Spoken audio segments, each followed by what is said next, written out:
back. It's still the Morning Brief, your perfect morning starter on Channels Television.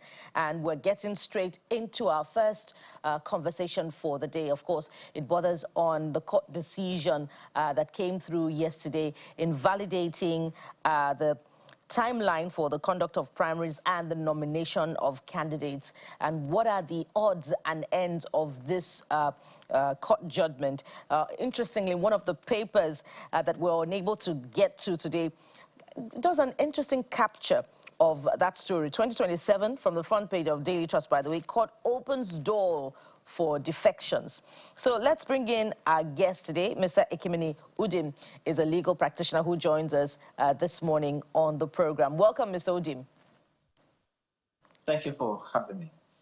And so beyond all of the, concerns that we have expressed about this as a possible fallout of, extension of timeline, issuing of a new election timetable, and opening the door of defections, what are the possible legal implications that could emanate from this court ruling, if not challenged by INEC, by the way?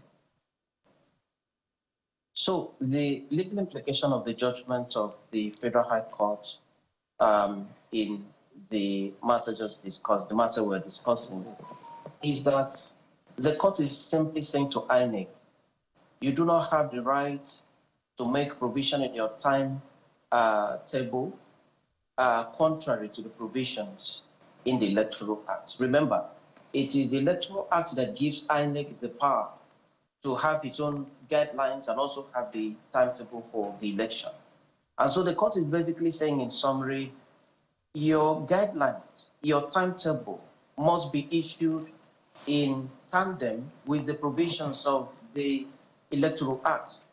Any provision in your timeline, in your timetable, that is in conflict with a provision in the Electoral Act, such provision shall be seen by law to be null and void. So basically, the court has clearly reminded INEC that INEC is a creation of the law.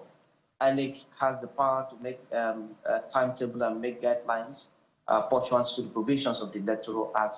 And whatever INEC is to include in its timeline, in its timetable, has to be strictly in compliance with the provisions of the Electoral Act. Now, a typical example of what the court has said is looking at Section 29 of the Electoral Act. That section says that every political party shall, not later than 120 days to election, submit the list of its candidates for the general election to INEC.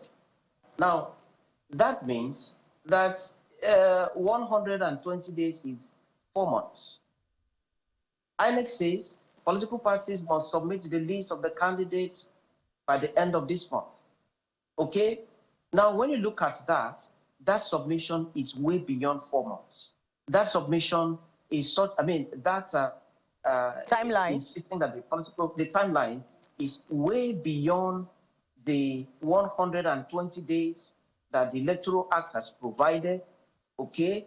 And so the court is saying, INEC, anybody that has any political party that brings the names of candidates to you, not later than 120 days, you have no right in law to reject such list. You have to accept it because the law says 120 days before the election. So that will mean that a political party that is unable to submit its list to INEC between now and the end of this month, that political party will still have up to, let's say, August to submit the names to INEC. And INEC will be under an obligation to accept it because the Electoral Act says 120 days before the election. Election is in January, so 120 days before the election will be 4 months, and that will be around August. And therefore, INEC will not have the right in law to reject any list that a political party presents to INEC as being the candidates that have emerged from their primaries if such list is presented to INEC not later than 120 days before the election.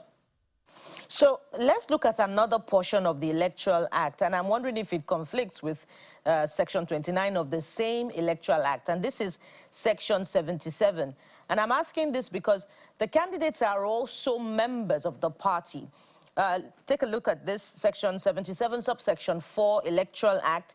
Each political party shall make their register available to the Commission not later than 21 days before the date fixed for the party primaries, congresses, or conventions.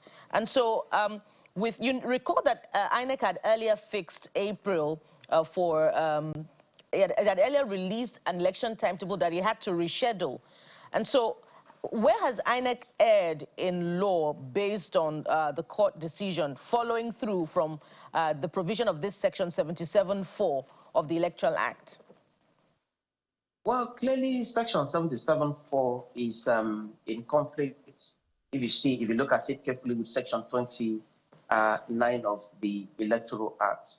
But whatever be the case, even if a political party is to submit the register of its candidates to INEC 21 days before the conduct of primaries, that should not stop INEC from still accepting the names of candidates that have emerged from that political party's primaries, even if the name of that person is not here. After all, if you look at this section 77, it doesn't say that anybody whose name is not in the register that is submitted to INEC 21 days before the primaries cannot, emerge as a candidate of that political party. So for as long as this section has not clearly said anybody whose name is not here in the register that is to be submitted to INEC, that would mean that the person can join the political party even after the submission of this list to INEC, and that person will still be qualified to stand election. I would also interpret this to mean that this submission can be updated from time to time. Even after you have submitted it, you can continue to update the register with INEC from time to time, because you cannot shut citizens of the country from registering and becoming members of a political party. It's a constitutional right. And the Constitution has not provided any time limit for one to belong to a political party. And that is why some of us are worried about some provisions of the Electoral Act. This is a clear provision of the Electoral Act that has the propensity of conflicting with the provision of the Constitution regarding the right of citizens of the country to join political parties of their choice at any time. You can join a political party a day before election, 2 days before election, because it is a constitutional right. So, Section 77, when placed side by side with the provisions of the Constitution regarding the right to belong to a political party of your choice, when these two sections are placed side by side, I would say that someone can still become a member of a political party at any time because the Constitution says so, and this register can be updated from time to time until such time that the Electoral Act itself has said, you know what, you cannot bring candidates anymore to submit to INEC. And that time is 120 days before the conduct of the general election. And it's good that you have presented it here for everybody to see, because that section is clear. Section 29, that every political party shall, not later than 120 days before the election, submit the list of candidates emerging from its primaries to INEC. And that simply means that at any time before 120 days time frame, INEC is under an obligation to receive the names submitted to them by political parties. And that is the whole essence of the judgment of the Federal High Court that was delivered 2 days ago. You also look at a section of the judgment that talks about INEC timetable, saying that political parties must stop campaign 2 days before election. And the court says no. When you look at section 98 of the Electoral Act, that section says 24 hours before election. As an electoral body, you cannot provide a timetable that is in conflict with this clear provision of the Electoral Act, because it is the Electoral Act that gives you the power to even make the timetable. So you cannot provide less than or above what the provision of the Electoral Act has said. And it is a globally accepted thing. You don't stop campaign days before election. You have to keep the momentum, and therefore it's well known, 24 hours before the election. And this is one of those things that the Federal High Courts have mentioned, and I think that INEC should take a cue from these judgments and then go to amend some sections of that timetable that they have released. All right, Mr. Kemini, before we look at broad implication of how it will impact the polity, let's go to section 775.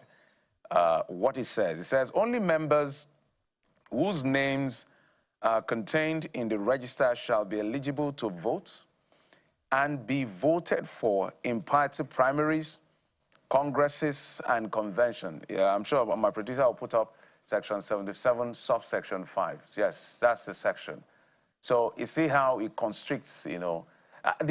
My understanding as the spirit of this part of the legislation called the Electoral Act was to bring some level of sanity to defections after you lose primaries and all of that. But now, broadly speaking, are we saying that what this law, what this judgment is effectively saying is, INEC, you can put all of this, your, timetable, and put all of this, your legislation based on the Electoral Act, but please, when it comes to timelines, avoid political parties. If you have up to 120 days as the limit for which you must submit nominated candidates for an exercise like an election, you don't have any right to do that exercise, insist that that exercise must be conducted and end on May the 30th. Is that what they are saying effectively?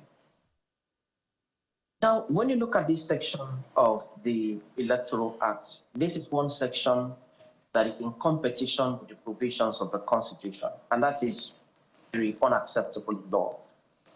You go back to the Constitution, the fundamental rights to freedom of association. It doesn't limit Nigerian citizens. It doesn't have a time frame for Nigerian citizens to belong to political parties and then be voted for and then have the opportunity of participating in the electoral process. So I must commend the gentlemen that went to court to set aside these sections that we are discussing in these judgments today. And there is need, maybe for the Nigerian Bar Association and maybe for any other public-spirited individual to go to the court and also challenge this very section of the of the Electoral Act, because this section attempts to restrict the rights of citizens of Nigeria, whereas the Constitution of Nigeria has not restricted the rights of citizens of Nigeria to belong to political parties of their choice at any time. It doesn't say you must belong 20 days, 30 days before you go for primaries in a political party. So to that extent, a provision of the Electoral Act that says that your name must be in the register submitted to INEC way ahead of the primaries. That section is in conflict with the provisions of the Constitution, and therefore, I think that this section should also be taken to the court before the election, and then so as for us to hear clearly the pronouncements of the court on it. But be that as it may, let's assume that every person that wants to contest election has submitted his name to the political party, has registered in the political party, and the political party has also submitted his name. Because if you want to stand the election, you shouldn't drag your feet. You should be able to move on time, go register, get the card of the political party, and then your name is submitted to INEC. So for political parties that have the registers ready, I would encourage you to submit. But I think that any political party that does not submit within 21 days before primaries, then that political party is not in violation of the Constitution of the Federal Republic of Nigeria, which is the organic law of the land. Another thing political parties can do to avoid these, so as no one knows how it's going to be interpreted tomorrow by any court, another thing political parties can do to avoid this is to delay the time for their primaries. Because by the judgments of the courts now, primaries can still be conducted by political parties even up to July. Because the law, by Section 29 of the Electoral Act, it says that every political party shall, not later than 120 days to the general election, submit the list of its candidates to INEC. That means that a political party that is yet to have sufficient number of candidates or members can still wait, continue the registration. You submit the register to INEC sometime in maybe June or early July, and then you fix your time for primaries, give notice to INEC, 21 days notice, and then you'll be able to avoid this section of the Electoral Act that I personally think is very inconsistent with the provisions of the Constitution. But until that section is set aside, the political party can keep the time for the conduct of the primaries of that party up to July, because you have up to August to have 120 days before Yes, the election. yeah, INEC. I was going to that. I think it's, you have up to maybe somewhere around September, so you can, that's 120 days before the election, maybe somewhere around September, so you can conclude all your activities maybe in August based on this judgment. But let's look at the broader implication here. The understanding could be that in the spirit of the legislation is to help INEC plan better. Others will say it's a mischief legislation also to constrict people to stay within political parties and not have the ability to defect in case they lose in their primaries, just like the APC is dealing with now. So that contains the ability to seek their aspiration or find expression for their aspiration in other political parties. But tell us what the political implication will be for a party like the APC and for the opposition. That's on one hand. On the other hand, the ability of INEC to properly plan for the election, given this outcome of the judgment. The law allows INEC to plan for the election using electronic means. And therefore, for me, the issue of collation of names from across the Federation of Nigeria shouldn't be a problem because INEC is largely computerized. Over the years, INEC has been taking so much money from taxpayers' money to build its website, to build its database, and then have very strong electronic base. And therefore, for that reason, just a simple email from political parties straight to INEC, and that will, for me, not cause any delay in INEC preparing for the election. See, the problem we have in this country is that a lot of things we still want to do them manually. Technology has made it easy for thousands and millions of names to be uploaded in seconds. And therefore, if INEC employs technology, there will be no issue of delay. Now, as regards APC that has already conducted its primaries in some of the positions, I have read some analyses that APC will have to conduct their own again following these judgments of the court. I don't think so. And why do I say so? Any political party that has conducted its primaries and then the names are ready for submission to INEC, that party can go ahead and submit. Because you have to go back to Section 29 of the Act, and we look at the phrase, not later than 120 days. That means you can submit earlier than 120 days. What the law is saying is that your names will not be accepted if, okay, you have brought it out here, every political party shall not later than 120 days before the date appointed for general election. So it means that you can submit yours earlier if yours is ready. And so if APC has its own ready, they can go ahead and submit to INEC. INEC will still accept it, but INEC does not have the power under the law to stop a political party whose own is not ready. The political party says we have to wait and take benefit of the 120 days that that the law has given. That party is rightly in good standing under the law, and therefore INEC will not have the right to reject names that are not submitted at the current time frame of the end of this month, because by Section 29, the law says not later. And so if APC, like I said, has their own ready, they can go ahead and submit. You can submit earlier, but not later than 120 days.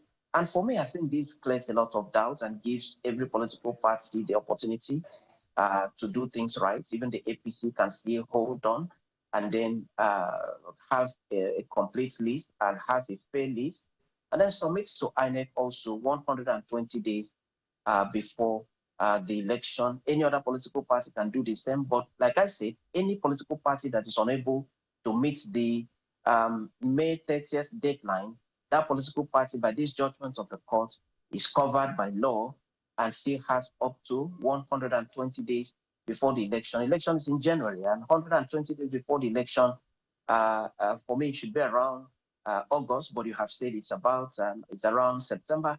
And that, for me, gives a lot of window for political parties to be able to get things right. So, Mr. Udim, you have consistently emphasized the point that cannot be ignored. And the point is that every Nigerian has the right to identify with a political party, and the Constitution does not prescribe a time frame within which a Nigerian can join a political party. Is it 20 days? Is it 15 days? And that's an important point. But isn't it also just as important to differentiate the Nigerian who just wants to be politically savvy from the electoral class who use political parties as an SPV? I wonder if this portion of the Electoral Act anticipates that nomadic political culture that we've been talking about time and again. And so how do we check that particular political behavior? The general opinion out there would be that there should be consistency by politicians. If you look at a country like Ghana, after Jerry Rawlings took over, Jerry Rawlings did a lot to sanitize the political system in Ghana. And today you have two formidable political parties in Ghana. And you don't have people moving from one political party to another. When the current president of Ghana lost election after serving out his first term, he did not move to another political party. He remained in his political party and then built the party and then contested there and won the election. And it's very helpful to the polity and to development in Ghana. And so we would have loved the same thing to be in Nigeria.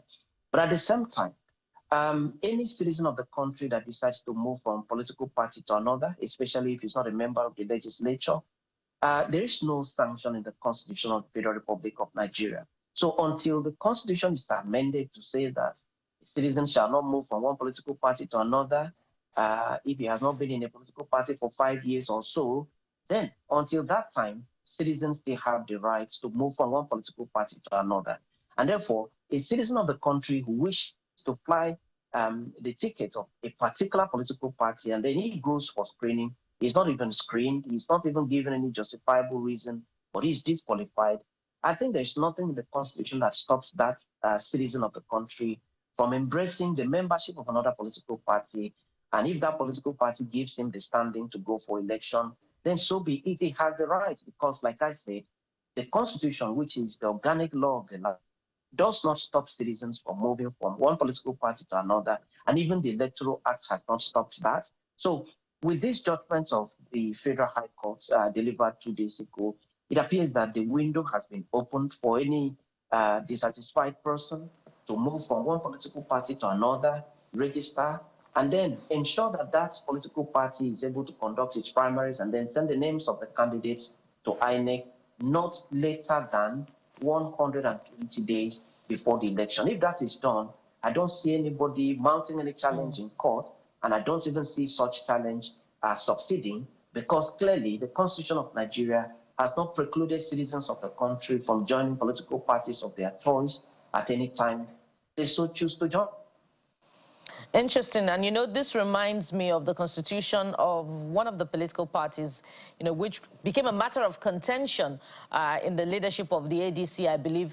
That portion allows the party's national chairman to waive the time of entry of a political party for someone who is intending to contest an elective office. So I'm wondering, do parties also need to do a second check of their own constitution to ensure that it is in line with not just the letter of the law now, but the spirit of the law, because the letter of the law has been tested right now, and there are many implications to it. But that also tells us that the conversation continues. Mr. Ekemini Udim is a legal practitioner who has joined us on this very important subject matter. Mr. Udim, thank you for coming on the program. Thank you for having me.